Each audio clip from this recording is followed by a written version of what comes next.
I think leaders sometimes they spend too much time giving answers and not asking enough questions. I think the best leaders understand when they need to be authoritative and point with the entire hand and lead the team and manage chaos.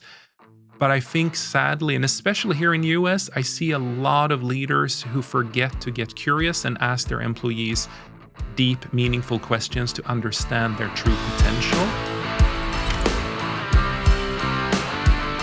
Today's guest was forever changed by two pivotal moments: a near-death experience that taught him to live without fear, and his son's diagnosis with autism, which completely opened his eyes. As a three-time CEO with successful exits in the tech industry, he now plugs that energy into Leaders Adapt. It's a program to develop leaders that can truly lead. Welcome to the show, Andreas Pettersson. Thank you so much for having me. Excited about this conversation. Before we hit the record button, we're talking a little bit about some of these impactful stories of yours. And, I've had a number of incredible guests talking about various things. And a topic people don't really want to discuss or talk about all that often is the topic of death, or talking about ourselves in the past tense, as it were. Around the circles I hang in, we talk about graduation day. That's how we discuss it. And my mentor, Nelson, was big on when he graduates and moves on to the next phase of life. And so being faced with your own mortality is something that's a unique experience not many people have gone through. Walk us through what transpired to put you in that position. Yeah, so first of all, I believe I was immortal up to that point. I worked really hard running a startup.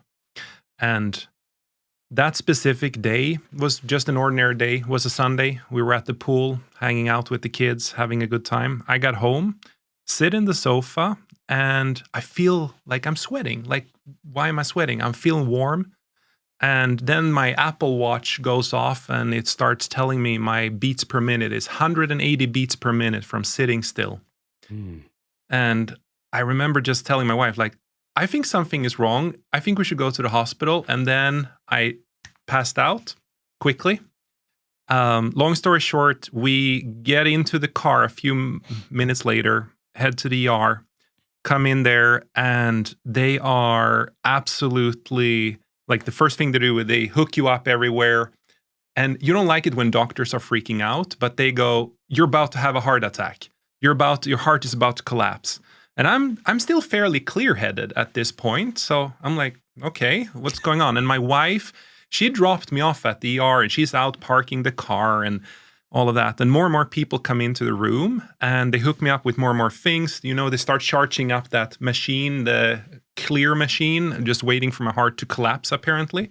But I'm still clear-headed. And in that moment, when I think there were like 12, 13, 14 people in the room, I'm like, why is this such a big deal? I feel like I'm here. I'm feeling okay. But the heart rate is going crazy. And now it's getting closer to 200, and that's not very good. So I don't imagine having 12 or 13 people around you wondering what's going to happen is very good for your heart rate either. No, and I was freaking out. But long story short, in that moment, they have said your heart's about to collapse. I don't want my wife and my 3 kids to come in and see this. And I text them and I say, stay in the car. And I'm in here. And something happens. And then they come in and they put something in me. I don't know what it is. I don't know if they took me under quickly or what happens. But I remember just grabbing my phone and texting my wife and just saying, I love you. And then in that moment, like, my heart, when you have this machine, you have the beep going off all the time from the machine. Mm-hmm. It just goes silent. Like, it completely goes silent. My heart stops beating. And in that moment, I'm still clear. I still got oxygen, right? So I find a weird calm. And I had a good run at it. Like, this was life. My wife will be okay. My kids will be okay. And I find this weird inner peace.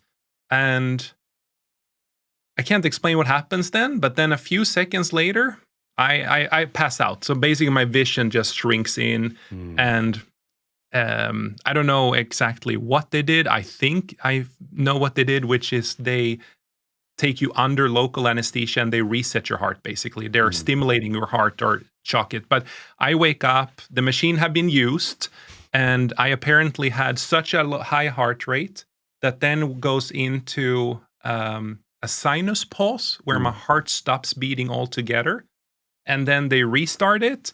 And yeah, I remember waking up again, like almost like I passed out again.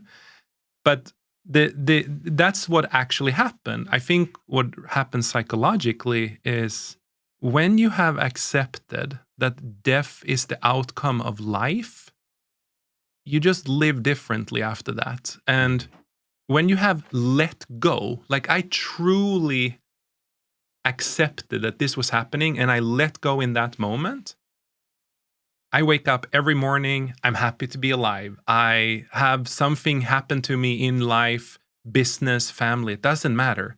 And it just doesn't get to me anymore. I can't explain it. Fear is redefined. Like I have fear, but it's not in the moment. And I really believe that you have this one magical opportunity to maximize and live your life to the best of your ability. But I see so many people not seizing it. And I didn't understand this before that moment. When this happened, that's when I realized that, okay, life is short, but you can make life long if you truly know how to use it. And in that moment and the moments after, I just made up my mind that if I get through this, I'm going to maximize my life and I'm going to die happy and I'm going to be curious for the rest of my life. I can't explain. It was such a, I have even hard time putting words on it because I visually see this room and see my heart just go flatlining and passing out or whatever happened. But anyway, what it ended up being physically is it was an extreme episode of AFib combined with tachycardia, combined with a sinus pause. Wow.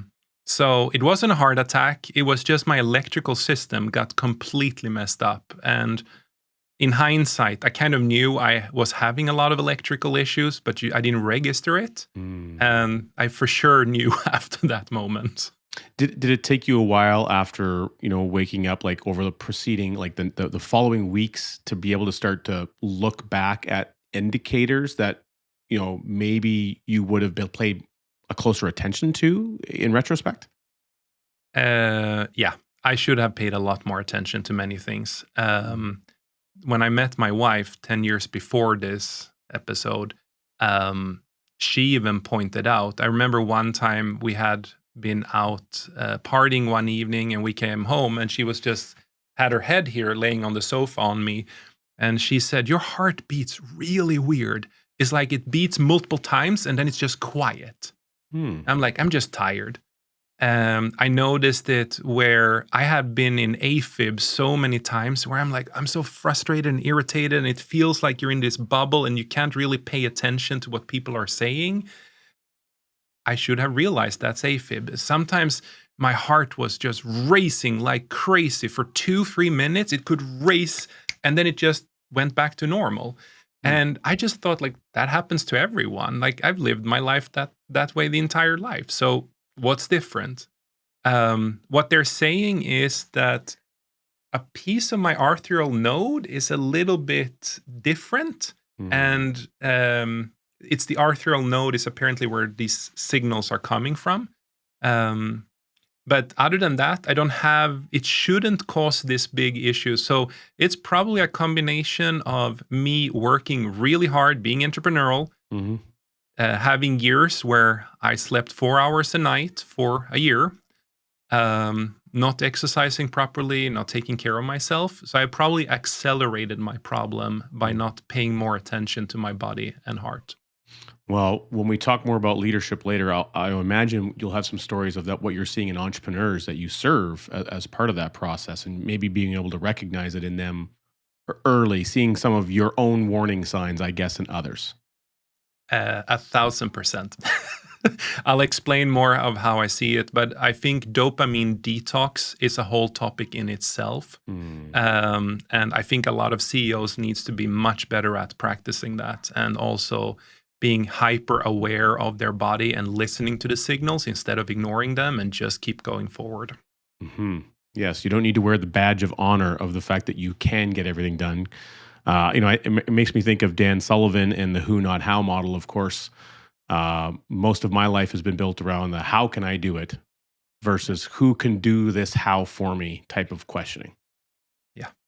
Yeah. It's all about delegation. And we can talk about that for a good hour or two. But in the end of the day, it is I think proper leadership starts with deep understanding of who you are and your mindset. And it doesn't matter if you learn a ton of things about leadership and tools and tricks if you don't truly understand yourself first.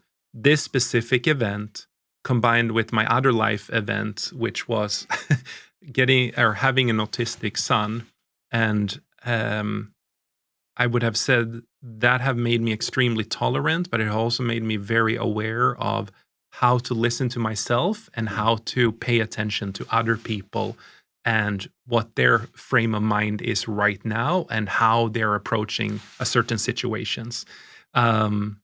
These two combined, I don't wish them on others, but I do really think that there are life moments that define us. And the quicker they happen in your life, the better it is. The first time your heart is broken, when you lose a parent, when you are experiencing not near death, but just health issues, when you have children, when you get married, like there are all these, or when you have your death sentence.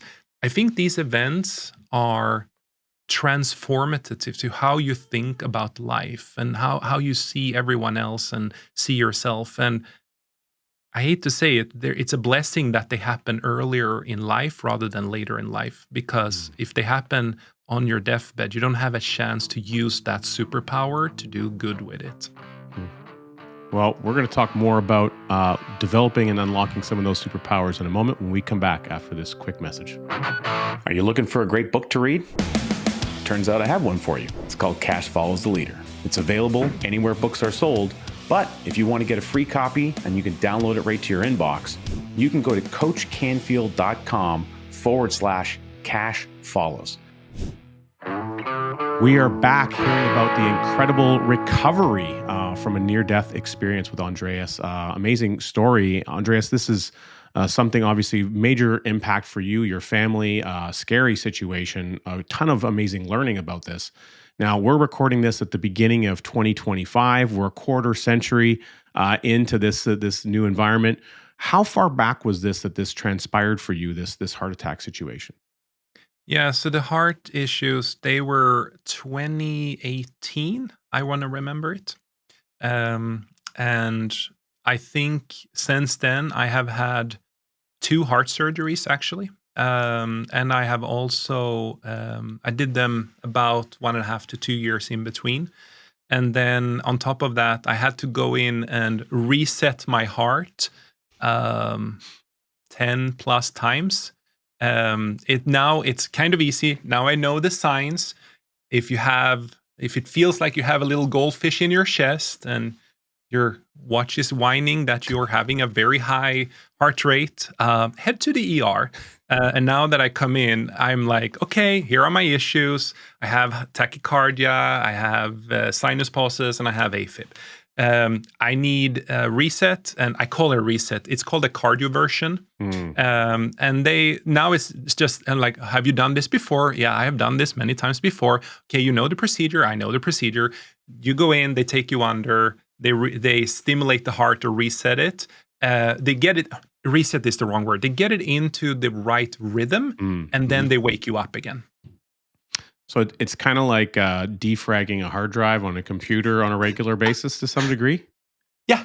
And it doesn't bother me now. And I've also figured out, and this is something I did not know existed until maybe a year or so ago, there's something called the Valsea movement. So you can actually do something that sort of does the reset for yourself. And sometimes that actually works for me. I can do that at home. And you can also chemically reset it by eating certain medication. But since my heart rate is so low normally, I cannot eat the normal beta blockers that other people can do. But that event was 2019. In 2017, that's where my son was diagnosed with autism. And these two events for sure have shaped who I am, how I look at life, and how I interact with everyone, basically. Interesting. So the situation with your son actually happened prior to, roughly about a year in advance of this Yeah. transpiring. And I mean, I likewise have a son. I think you said that your son is about 10 years old now. My son just turned 9, so we have a similar age child, and I can only imagine going through that experience. And so, what were some of the signals and signs that you and your wife discovered before you were able to move through to be able to get that autistic diagnosis? Because I would imagine that didn't happen immediately. It was a few years into his life. Yeah. So what ended up happening here, and it's kind of an crazy story. It's the same day as the chairman calls me the evening before. We're having this meeting scheduled the day after. And at the time, I was not CEO of the company. And he goes, "Do you want to become CEO? You have 24 hours to make up your mind." And then the day after, we actually had a meeting scheduled with a psychologist after going through multiple surveys, multiple meetings, and so on. So in the morning, I went and I officially became CEO. And in the afternoon, we had our son diagnosed. Mm, And the sign, you asked me about the early signs. He didn't speak. mm, His development was regressing. So he was becoming more and more like even though he didn't speak, he could still like nod his head or just shake his head and stuff like that. But he didn't even listen to his name anymore. And he on top of that, he could have tantrums. Like he could cry for 4 to 6 hours, and we could not mm, do anything to calm him down. First, we thought it was stomach issues and whatnot, but he couldn't speak. And we realized that, okay, something is off. And I think whenever you go through these things, and especially with your kids, you're in denial. Like I was in heavy denial that something was wrong. My wife, even more in denial. Um, so when we sat down, I think that's where maybe a few weeks before I had accepted it. My wife had not accepted it. mm, And I can tell you that started 2 years of absolute hell for us. My son was diagnosed with moderate to severe autism. He had several things he was doing. For example, one of them, he flopped his head backwards mm, to hit his back. He has multiple stitches on the back of his head. And as a parent, you try to save it, but mm, there are situations you just can't control it. You can't monitor them 24/7. And I was becoming CEO, and all the requirements that was on me. And literally that evening, when we got both of these things, my wife and I, we had first celebrated quickly, and then we had this conversation. But we decided to basically put our lives on pause, or our relationship on pause. Not in the we are walking away from one another, but divide and conquer. So it mm. was actually, we decided that I focus on the CEO job, and she focuses on doing whatever we can for our son. But it was, for those who listen to this afterwards who have an autistic son, you go through a lot of behavioral therapy, you go through a lot of different assessments, and um, it's really hard. For 2 years, my son was still not speaking. He could say a couple of words after a year, Mm, but no full sentences, and not really paying attention to you. But you do all of this, and you have never heard your son say, "I love you." mm. And injuries, frustrations, tantrums for a full day. Um, yeah, it was crazy. And at the same time, I was working like crazy. In hindsight, maybe, and this is something I regret afterwards, but I think I fled a little bit. I used work as a way of sort of coping what was going on at home. Mm, Um, and we when you have an autistic child, you try so many different things to just get them a little bit more better, responsive, whatever it is. And we were failing and failing and failing. And we tried everything basically. And it was just that he was not mature for it. Plus, we were doing it the wrong way. Even though we had professional help, we read like probably 50 books combined. It wasn't until we actually found a local community here in Orange County in California, that help other parents that have autistic children for free, that we sort of started seeing the light in the end of the tunnel. Where they went in and was like, try this, and have you try doing like this instead? And they actually, one person, they even came to our house and arranged play dates and so on, just so we could figure out how we could connect and truly help my son. So why am I telling you all of this in the context of our discussions here about innovation and leadership and everything else? It has made me so extremely resilient to both have a son where you have, and by the way, I got 3 boys and he's the middle child.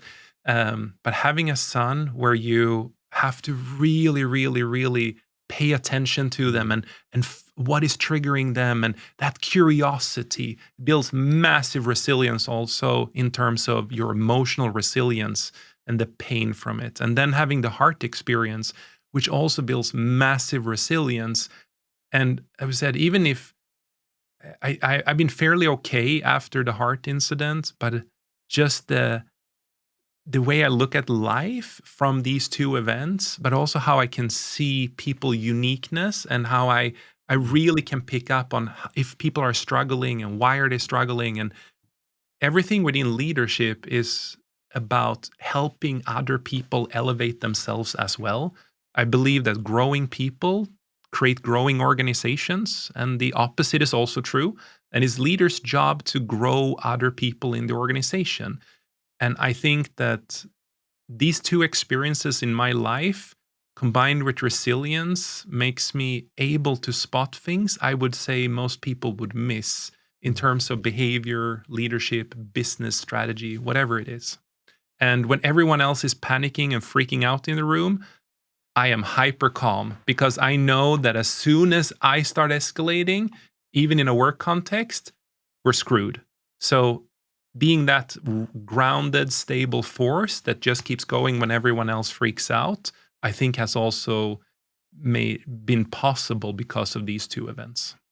Yeah, fascinating. And I can see just from the experience you identified with your son and all the trials and tribulations that are happening rapid fire every day, every minute, every hour. Like there's not a break that gets created there for you or your wife, and likewise for your other 2 children, I would imagine. But to be able to be around a community that was able to finally give you enough tools, enough ideas, enough different variations to practice and try before you started to find things that worked. And now I'm guessing, years later, you guys have probably developed some very good, I don't want to, poor terminology, but coping mechanisms. What I really mean is strategies that you can implement on a consistent basis to start to really see the dial turn on how you're able to incorporate leadership at the household level for the family in that environment. You're spot on. And not only that, it makes you don't have to have the short-term reward. I was always looking for the short-term, like good job or promotions or more salary or whatever it was. I don't need them anymore. Like, I play the long game now. I can play a long game for years. Before, I couldn't. And that patience is a key word there. Yeah, fantastic. Absolutely love that. Well, we're going to ask everyone to be patient because we're going to take a quick commercial break. But when we come back, we're going to talk more about importance of leadership and how to really excel under the right tutelage. In the year 2009, my life completely and totally changed. Something momentous and incredible happened to me. That thing was this incredible book, Becoming Your Own Banker. It was written by my mentor, an amazing friend of mine, R. Nelson Nash.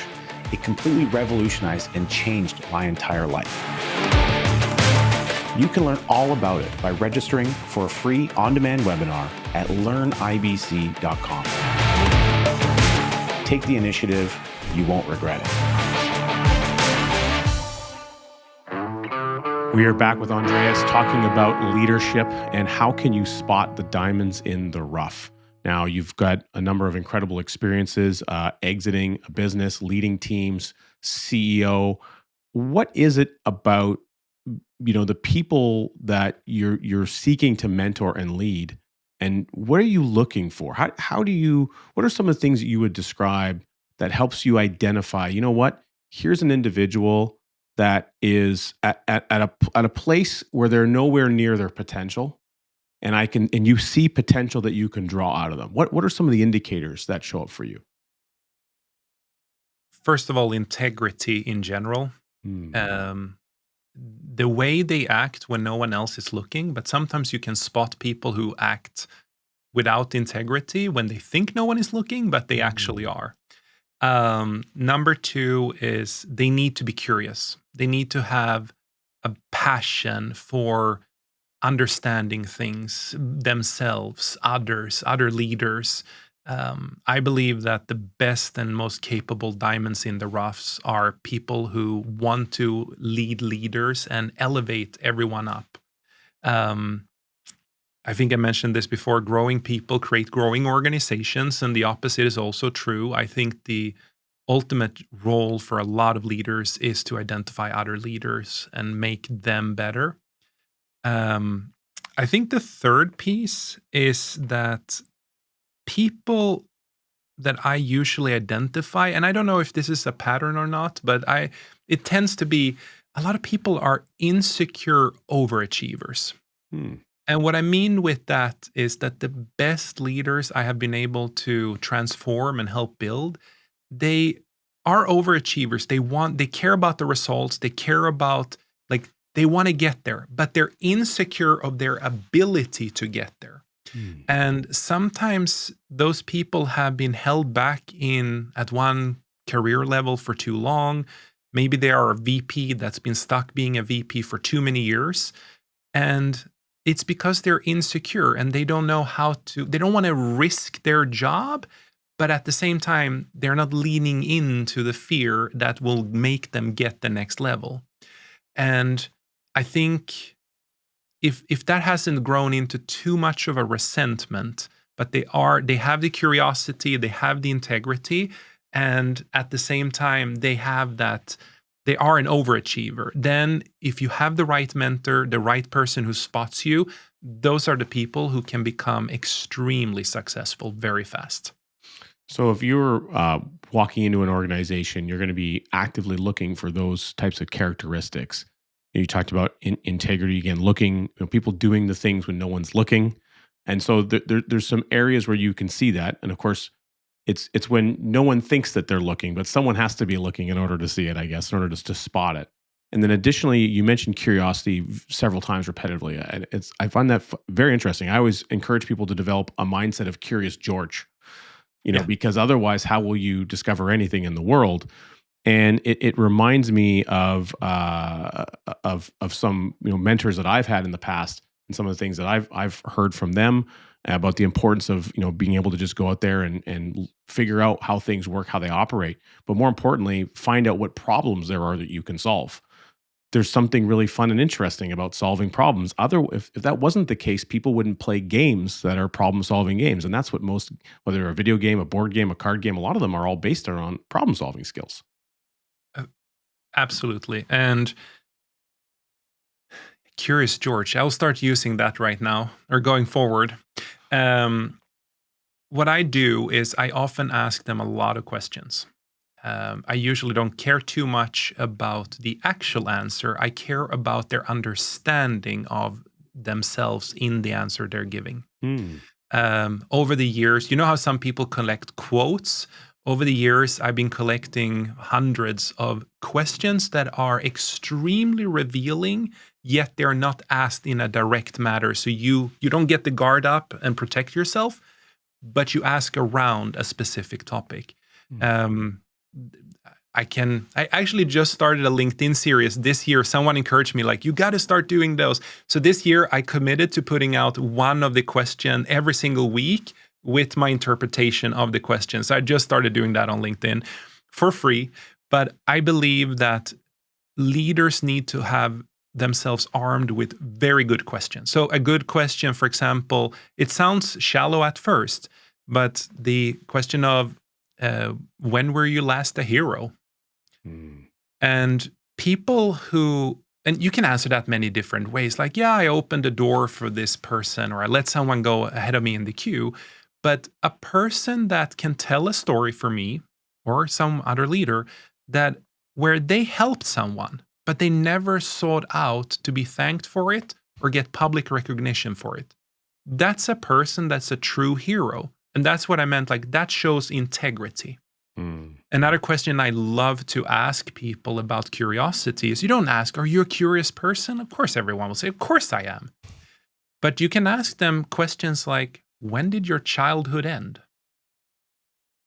And then, depending on how they answer that question, you can lead it in and sort of understand their level of curiosity. Mhm. So, when I help people, I often have these very probing questions that isn't really, like I said, there isn't a specific answer, but it's the reasoning that the person gives to the question that will make me understand how curious are they, or what's their integrity, and or are they an insecure overachiever? Are they a diamond in the rough? And I think leaders sometimes they spend too much time giving answers and not asking enough questions. I think the best leaders understand when they need to be authoritative and point with the entire hand and lead the team and manage chaos. But I think sadly, and especially here in the US, I see a lot of leaders who forget to get curious and ask their employees deep, meaningful questions to understand their true potential and how they're wired and how they can help them. And they spend more time focusing on results rather than how to unlocking people. Very interesting. It kind of reminds me of Bob Berg's top 10 open-ended questions, which I often share with people, just in the model by which you share it, but the concept by which you're asking them and your intent behind the questions, I think is very unique. And you mentioned being a collector of questions. I'm a collector of personality assessments. So Yeah. I store assessments of, Myers-Briggs, DISC, Kolbe A indexes, and Kairos cognition reports and strength finders. So I have a whole Rolodex of those of other people on my team, clients, people that I know. And, because you never know when you're going to get into a conversation and be inspired to, oh, well, maybe we should take a look at that. I think I have a copy of that. Let's bring it up and let's take a look and see how that plays out in your life a little bit, to a degree. And there's always an opportunity for a coaching moment or just a discovery that could take place when you have that information available. Yeah. I think combining, so there are three things you can combine. These deep, meaningful questions, combined with some form of personality assessment. I will add one more, Clifton strengths. I kind of like that one in addition to the ones you mentioned. And then you can also do 360, depending on what you're poking around on. I usually, when I work with people, these are things I usually do. I start with my questions, then I have them do some form of assessment, depending on if they're a VP, a C-level, or a CEO, founder, entrepreneur. And then the last thing is I love a good conversation about people's core values. Mm. And the core values because if they have core values and they truly have spent the time thinking about these, they often also have a really good understanding of their personality and how their personality impacts or amplifies their core values. Hmm.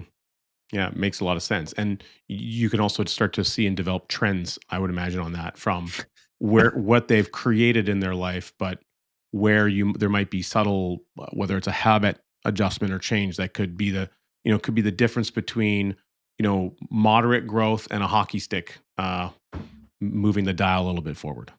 Yeah, absolutely. But again, you need the right person. I believe that you can grow yourself organically, but if you want to grow with a hockey stick, like you mentioned, you go use people that are certified in these assessments. Don't just take the assessment yourself. Go through the reports, find your mentors, find your accountability group, find your peer group, and then you have hyper growth. I don't believe I would ever have become a CEO. I was one of the youngest CEOs of a Canon owned company, reporting all the way up to Mr. Mitterrand. It's like reporting to Mark Zuckerberg. And I would never have got there if it wasn't for being blessed with amazing mentors and experiencing life and life struggles. I would never have been able to keep that job for so many years and do a really good job at it at the same time. It's interesting about mentors. The curiosity that comes up for me is, to what degree were the mentors in your life people that you found and created versus ones that found you? That is a very good question. You can add it to your Um, list. yeah, I will add that to my list. I think that I've been fortunate to be assigned mentors, but I have also stumbled upon people that I have made them my mentor. Mm. Um, I think for me, I've tried to identify what my gaps are in my personality assessment, in my core values, in what I want to achieve in life. And then I went and I looked for those mentors. But interestingly enough, I have so many people now because of social media and other things where I'm putting out all the things I'm doing. They're asking, where can I find a mentor? I can't afford you, or I can't work with you now. Where can I find another mentor? And I can't really point them anywhere. So actually, this is a business idea. I might do this. I was thinking of starting just a free community where mentor matching, because everyone that is out there, they always charge a bunch of money. And I believe you need like the entry level mentors. Like I already said, I work with very high up people. But in order, I grew up to that level through the use of mentors, and finding them is hard sometimes. And I was thinking about maybe I can do some matchmaking and put some free tools out in that sort of community where I'm saying, here is how you do one-on-ones and here is how you mentor. If you are looking for a mentee as well, because I push back on a lot of leaders who don't take on pro bono mentees. Okay, Richard. I keep hearing about this thing called the Kolbe A Index. You talk about it all the time on the show. What is it? How do I get information about this thing, and why is it so important? When I first got my Kolbe done, it totally revolutionized everything for me. I finally felt like, oh man, this is what I was looking for. All the things I've been doing that have been working for me and all the frustrations I'd had, if I just understood this at an earlier age, boy, oh boy, would my life be different. You can take that step. If you want to learn and understand how it can change things for you and the way you communicate with others, you can go to coachcanfield.com and download your free report. I think it's so important to give back. I give some of them shit for not doing that. And if they work with me, they will end up taking on a mentee themselves. Why? Because that's how you internalize your leadership lessons. So I've been thinking about how to make such a matchmaking. Maybe now someone listened to this and they take the idea and they turn it into a profitable business. But I've been thinking about doing that. And I think that way I can serve more people without me being actively involved.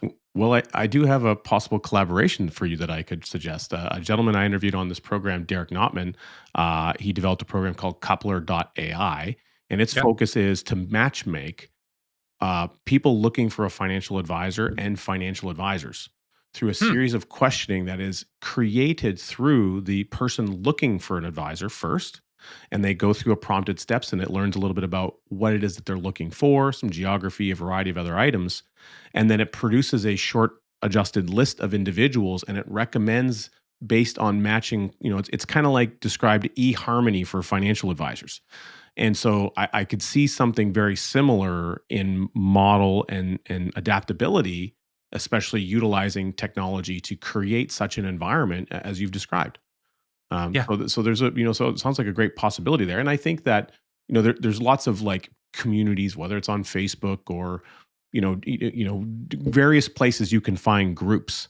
And those groups are generally interest driven or interest led, or sometimes they're maybe age driven or led, or industry driven and led, but they're not really, broad. And I find that, when you think about mentorship, there's something to be said for getting involved with someone who is outside of the realm that you normally operate in, because there's a whole fresh perspective created. Like, as an example, I'm in the life insurance industry, but meeting with someone who runs a concrete factory, Or a gentleman I've had on the program, Gary Motorshead, who runs a global supply chain business around rubber. The things that I can learn about him and how he's using technology and management and dealing with supply chain issues, they have no bearing on my business. However, the struggle or the challenge and its uniqueness can create an insight that I wouldn't otherwise Yes. conceptualize from a vantage It's point on how I could utilize. diversity of thought is so Mm. powerful. Most mentors I have had have not been in high tech SaaS business space. They have been mentors from one guy used to be very high up in Nova Nordisk, another one have been anyway, high up in different companies, completely different sectors to what I have any experience in. I believe leadership is universal, and I believe that mentorship is also universal. So I love that idea. I actually would like to be connected with him because maybe I can pick up a few ideas. And already in my head, I've been building these questions of what I want to, how I actually create the match between people. And it's a combination of the three things I said, which is also personality assessment, Mhm. core values, and then obviously what it is that you're aspiring to do. So yeah, that would be interesting. Well, and it's interesting you talk about, again, the assessments and being a Kolbe certified consultant. It's assessment is an interesting term, and I think it's where people just kind of put everything into like one bucket. What's unique about Kolbe, of course, is that it's not about personality. It's about instinct and how you do things. Yeah. And so I have a very unique Kolbe identification, as do everyone else, and I'm a very outgoing individual, extrovert, as it were. And I know people who have almost identical Kolbe instinct. So the way we solve problems is the same, but personality wise, very different, very introverted, less likely to be kind of gregarious and out front on stage sort of a situation.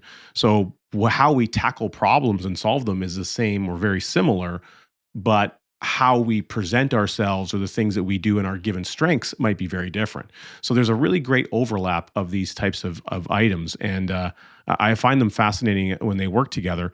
Having that kind of knowledge. So as a mentor, like an advice that I would provide, and I'm curious what advice you would provide for anyone seeking to be a mentor, being able to have the knowledge base of some of those types of assessments and tools, if you're going to work with someone, now you're able to meet them where they're at versus where you're at. You're always going to be sharing from your own experience because it's all you have to understand. But if you can't relate it in such a way where they can develop the bite-sized pieces to eat the elephant, they may not get the success steps. You might want to leapfrog, but they might need that extra step in place based on how they're designed to operate. I think you need them. Like you have to incorporate them as part of the process. Many mentors I meet, though, they ask the mentee to take the assessment.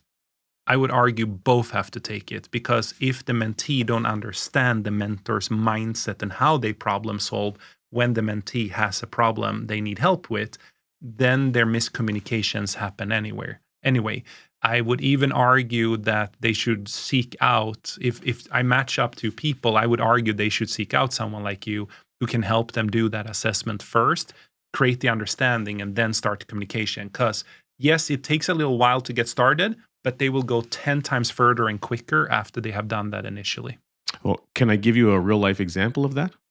Absolutely. So I have a new assistant. We're still getting hers updated. She has to update it here. But my previous assistant, Lynn, who's now leveled up to another phase in our organization, her and I have almost polar opposite Kolbe numbers and identifications. So I'm very simplification on the fact finder. She's very detail oriented, very sequential, whereas I'm much more random. Follow through. I'm the adaptability person. She's the everything, every box needs to be checked off, but it's check off this box before you move on to the next one type of a situation. You're And explaining my wife right now. and I desperately need a person like her in my life because there's areas that I'm just simply not designed to do. And I'm really happy to not do those things.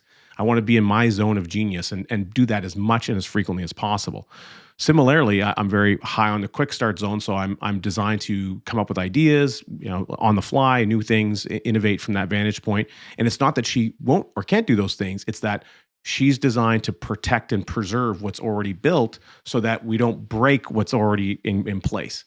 And then from the physical realm, the implementer, I'm highly tactile. I have a 6 implementer. I like to build things. I own a lot of tools. I've got drills on my desk. You would see there's gadgets quite literally everywhere. I'm standing on a treadmill, though no one watching this television show will know that because I'm not moving on it right now.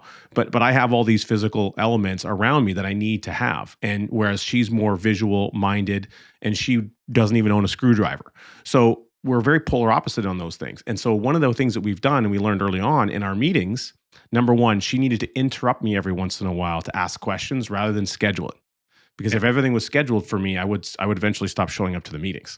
And secondly, if she brought up a list of things that she'd captured that she wanted to go over, as the moment she brought up the list, my brain has immediately scanned the list and looked at all the things, and I'm jumping immediately into solving the ones that I want to work on that we can knock off as fast as possible and eliminate. And by the time she's even talking about the very first thing on the list, I've already tried to solve 10 of them right away. And so with the way we solved that, it says, here's our workaround. Anytime that we have this meeting, I'm going to turn off the screen. I'm going to put on my headphones and I'm going to go for a walking meeting. And you just tell me what's up next. If I can't see it, we can knock it out real fast. And we've created this really great working relationship because we understood those critical elements about how she needed to thrive and how I need to thrive. You just sold the reason why both got to do it, because you wouldn't be able to understand one another otherwise if you didn't have those tips and tricks of these two these personalities and how to jive together. When you were talking, I just got to add this as well.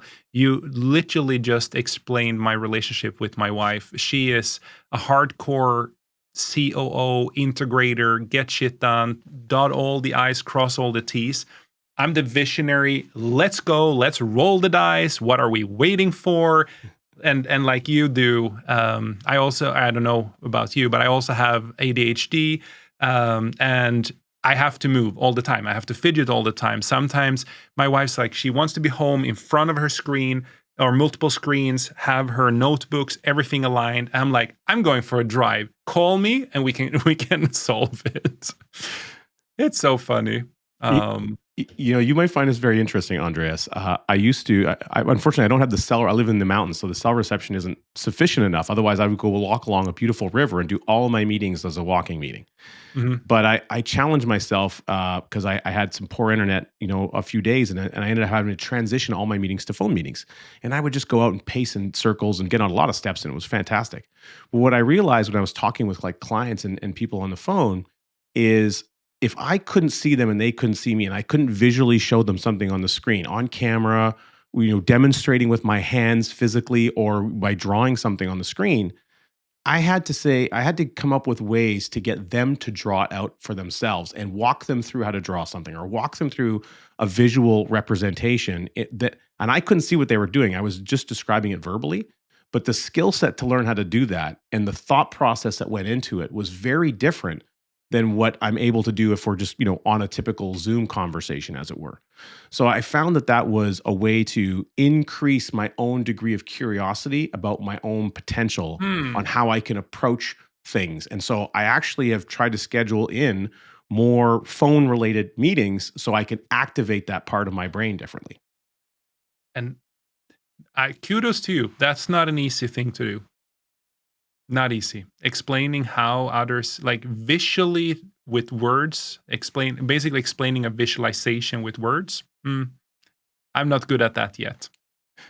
Well, I'm not so sure if I'm good at it either, but I do know that the experience of doing it was particularly engaging, and I found it really just opened up a pathway of thinking for me that was very different. And that's something that you've done for me today in this conversation.